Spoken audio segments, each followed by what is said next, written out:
Le damos la bienvenida a Punto de Encuentro, esta serie de entrevistas sobre diferentes temas. Soy María Arias y hoy seguimos con el ciclo de la diversidad. Nos acompaña Delfina Martínez, militante transfeminista. Hola Delfina, muchas Hola, gracias por estar acá. por favor, muchas gracias por la invitación. Nuestra sociedad ha avanzado mucho legislativamente en derechos hacia la comunidad de la diversidad sexual. ¿Vos dirías que eso también se vio reflejado en un cambio social? Bueno, yo creo que sí hay un cambio social que acompaña, porque de hecho cuando se intentó hacer un pre-referéndum para querer derogar la recientemente aprobada Ley Integral para Personas Trans en el año 2019, fue esta movida que se hizo dentro de algunos actores del Partido Nacional, la gente no acompañó, digamos, esa quita de derechos. Entonces, yo creo que hay un cambio que también lo veo saliendo a la calle y viviendo y existiendo, ¿no? Sí, obviamente falta un montón, y ese es el desafío que tenemos por delante, que las leyes se efectivicen y que no queden siendo como letra muerta. Y bueno, y el cambio cultural yo creo que siempre es un poco más lento, ¿no? Entonces hay que seguir un poco en ese camino. Justamente hablando de esto de que no, los cambios legislativos no queden en letra muerta, el acceso a los diferentes derechos que estas leyes han dado, por ejemplo, pensando específicamente en la ley trans, que es una ley integral muy importante y que abarca muchos aspectos a la vida de las personas, las personas de la comunidad trans uruguaya están pudiendo acceder a esos Bueno, derechos. no la mayoría de las cosas no se están cumpliendo. Bueno, fue la última ley que se aprobó, digamos, esta línea de ir como ampliando derechos y, bueno, que fueron durante los gobiernos del Frente Amplio justamente, pero al haber un cambio de gobierno, eso se ralentizó, ¿no? Obviamente, ese momento fue un quiebre, 2020, además con la pandemia, con un montón de otras cosas que nada, hicieron como debilitarse mucho de lo conquistado. Entonces, cuando se empezó a implementar la ley integral para personas trans, ya no era en un gobierno que estuviera que tuviera la voluntad política para generalmente, de hecho, como para efectivizar ese acceso a los derechos. Eh, y bueno, y eso se ve reflejado, ¿no? En las personas que no acceden a un trabajo digno, porque el cupo laboral no se está cumpliendo, el porcentaje del 1%. De hecho, hay un informe que se hizo de la Oficina Nacional de Servicio Civil del año 2022 de personas trans que ingresaron al Estado y no llegan ni al 0,01%. Entonces, nada, o sea, es como muy difícil en este contexto poder haber hecho efectivo lo que estaba escrito en la ley, ¿no? Porque por falta de voluntad, obviamente. ¿Cómo se vincula la defensa de esos derechos adquiridos o el cumplimiento de esos derechos adquiridos con la participación y la presión que se pueda generar a nivel social? Ya no solo desde solamente la comunidad, sino, bueno, creo que la Marcha de la Diversidad muestra a la población como apoyando y también luchando por esos derechos, ¿no? Sí, claro, bueno, la marcha, como la conocemos hoy, ¿no? Porque al principio la marcha era primero un puñado de personas, después ha ido creciendo en volumen y también en reivindicaciones, ¿no? Porque en su momento también estaban vigentes las racias, por ejemplo, era criminalizado directamente ser una persona del colectivo LGBTIQ+, sobre todo las compañeras travestis trans que en ese momento no tenían otra alternativa además que ejercer el comercio sexual y que eran doblemente perseguidas, digamos, y criminalizadas por eso mismo. Cosa que sigue sucediendo igualmente, ¿no? O sea, sigue siendo como muy difícil quitar la práctica institucional, digamos, del aparato represor del Estado, que es la policía, más allá de que se hayan avanzado en muchísimas cuestiones y que hoy en día, de hecho, eso, ¿no? De que haya una ley que te penalice, en ese momento era en realidad un decreto, a que hoy existe una ley que te reconozca como persona sujeta de derecho, este, obviamente que cambia en muchos sentidos, pero las personas que están más alejadas, digamos, de lo que es el activismo o del conocimiento de sus propios derechos. Y sí, son las personas que más se les vulneran esos derechos, ¿no? Por el propio desconocimiento. Entonces, asumir que la sociedad debe castigarte por lo que sos y no proteger tus derechos hace que estés siempre como mucho más expuesta. Entonces es, obviamente, por un lado, la cuestión como de conciencia, de educación y de apropiarse de los derechos, yo creo que ese es como el desafío, digamos, tanto de las organizaciones de la sociedad civil como de las instituciones gubernamentales para generar también como una cuestión menos desigual, ¿no? Eh, es eso, es apropiarse de los derechos, pero para apropiarse alguien te tiene que poder primero brindar esas herramientas, ¿no? ¿Crees que falta difusión sobre los derechos? Bueno, en general yo creo que sí, para poder llegar a las personas que menos llegan, eh, es necesario, sí. Hay que hacer una apuesta mucho más grande a, a difundir lo que ya existe y también para trabajar en ajustar algunas cuestiones que tienen que ver con, no sé, con el aporte de la interseccionalidad, ¿no? De tener una mirada como mucho más eh, no solamente pensando en que hay una sola forma de ser LGBT, ¿no? Como no hay una sola forma de ser mujer, tampoco existe una sola forma de ser. De hecho, LGBT y Q+, contempla diferentes identidades, expresiones y orientaciones sexuales. Entonces no es una categoría homogénea, ¿no? Se debe pensar también desde los múltiples ejes que nos atraviesan y cómo eso, desde la política y desde la generación de las políticas públicas, se contempla para no terminar dejando justamente a nadie afuera. Por ejemplo, en lo que te comentaba del ingreso de personas trans en el Estado, eh, si bien es un número minúsculo, se puede observar igualmente que la edad de las personas que ingresaron es en general personas jóvenes, ¿no? Y las personas que han vivido como más alienadas, digamos, de poder tener acceso a un trabajo, a la educación, son las personas de pronto que tienen 40 años o por arriba.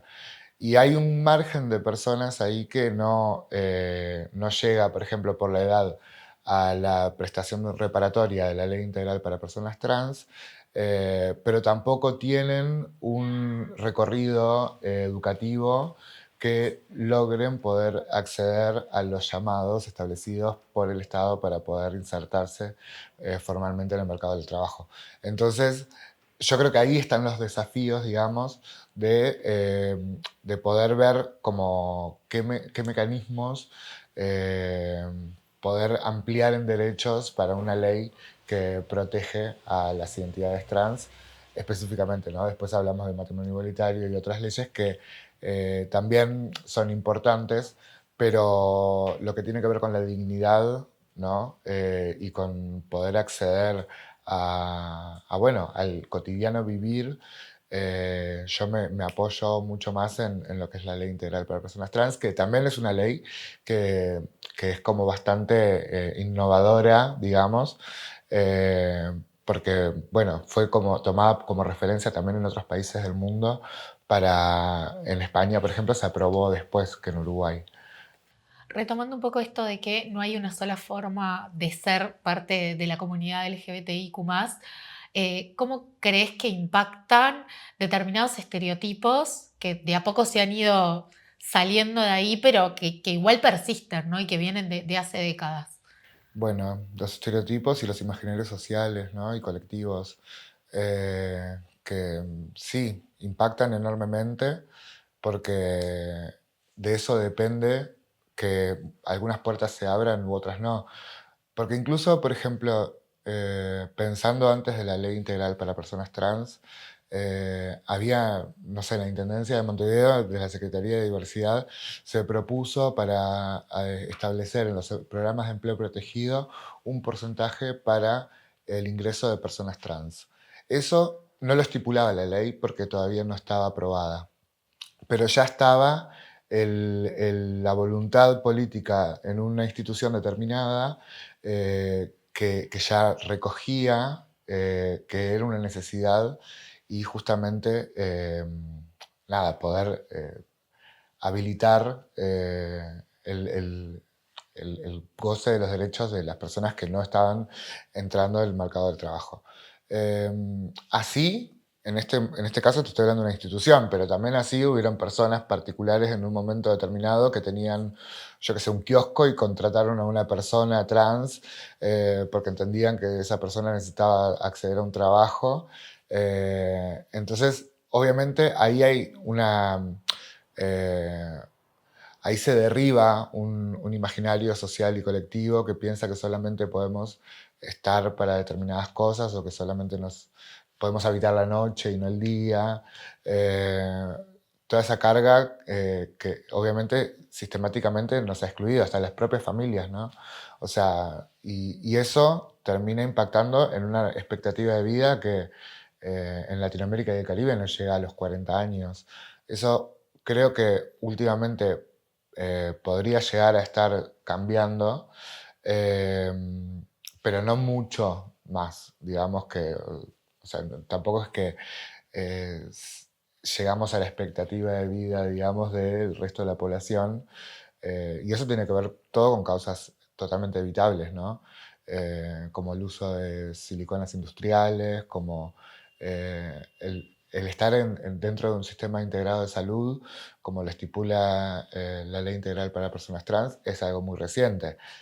Sin embargo, las personas trans existimos desde antes que existiera la ley, y entonces la construcción de nuestros cuerpos había sido de forma casera, clandestina y como se pudiera, digamos.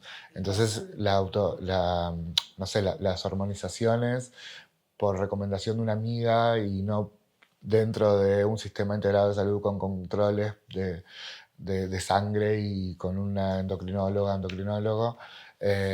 Esas cosas era como un cúmulo para hacer que viviéramos menos, digamos. Eh, es generacional a una época, digamos, muchas pertenecemos a esa construcción, digamos, pero también es... depende de qué parte te toquen hacer, digamos, ¿no? Si, como te decía recién, si alguien no tiene ni idea de que existe una ley que puede acceder a un sistema integrado de salud y que puede, tipo, luchar por sus derechos y que caminar libremente por la calle sin ser llevada a una comisaría, eh, difícilmente va a poder justamente apropiarse de esos derechos y va a quedar por fuera. En los últimos años han tenido más lugar o más espacio en los medios y en el espacio público personas de la comunidad LGTBIQ+, para, bueno, plantear las necesidades, hacer sus reivindicaciones y demás. Más allá de eso, ¿vos considerás que muchas veces están condicionados por determinadas estipulaciones que los propios medios de comunicación o determinadas instituciones colocan, o que realmente tienen la libertad de poder usar su voz y decir lo que la comunidad necesita transmitirle a la sociedad? Bueno, en el momento de la campaña, ese fue un momento de altísima visibilidad y creo que hubo de todo, ¿no? O sea, había algunos medios como más, eh, de pronto, no sé, como más en consonancia o como que habían estudiado y se habían informado un poco antes también y que no te hacían la típica pregunta eh, que tenía que ver con ponerte en un lugar de bicho raro o no sé, cosa exótica, eh, sino desde un lugar justamente de reivindicación de los derechos y por qué era necesario generar ese diálogo, ¿no? Eh, En términos generales, igualmente, para mí fue interesante poder salir de ser un tabú, ¿no? Como que solamente era, no sé, si buscabas en internet hace un par de años atrás, la palabra trans solamente aparecíamos en ciertos eh, historiales de búsqueda, digamos, de internet. Ahora buscas personas trans y encontrás de todo tipo de referencias en el deporte, en la música, en el cine, no tanto en la política, pero algo. Eh, y es importante, ¿no? Eh, para poder decir, bueno, esto derriba todo un imaginario colectivo que estuvo sostenido durante años y años, que se pensaba que las personas trans solamente podían evitar la noche, la prostitución, la droga, que éramos personas enfermas y que no podíamos vivir en sociedad, digamos. Eh, y nada, y después, últimamente creo que es como raro, porque siento que los medios de comunicación, digamos, toman el tema en septiembre solamente. Eh, lo mismo pasa con las marcas, por ejemplo, con algunas empresas. Y es como que, no sé, como un acto medio de tokenismo, como de decir, bueno, ponemos a una persona que se supone que representa a todo el colectivo y habla en ese día, en ese marco, en ese mes, como una cuestión de cumplir nada más y no de profundizar necesariamente, eh, que es un tema también, porque si bien creo que es un aporte, siempre, cualquier espacio que se abra, digamos, va a ser bienvenido. eh, pero luego también está como la responsabilidad de cómo se utiliza ese tiempo, digamos, ese espacio, con qué discursos. Hay algunos discursos que ya, digamos, si bien yo no creo que yo sea la representación de todas las travestis o todas las personas trans, porque entiendo que también hay una pluralidad, ¿no? En la construcción, justamente cuando nos salimos del binarismo de género y construimos una otra posibilidad, así como tampoco una mujer va a ser la representación de todas las mujeres, ¿no? Eh, pero sí creo que es necesario tener alguna dimensión de lo que es la voz colectiva, ¿no? De poder conversar con nuestras pares para poder definir algunas cuestiones que tienen que ver con ciertos consensos, digamos, que son de base. Después, obviamente, cada cual tiene como su forma, eh, lo que sea, pero eh, hay como algo en común, algo más sólido, digamos. Y en eso también me parece como, bueno, yo trato de estar como todo el tiempo en contacto con compañeras que están en organizaciones, con otras que están también, digamos, en otros sectores políticos, digamos, y que, nada, estamos tratando de no tener como una cuestión, como, viste, como, yo con unas amigas jodemos como tipo el complejo de la única, viste, como yo soy, no, y en realidad esto es colectivo. Bien, bueno, muchas gracias Delfina por haber participado, por tenerte acá, es un placer. Bueno, muchas gracias. Y bueno, nos vemos en el próximo episodio de Punto de Encuentro.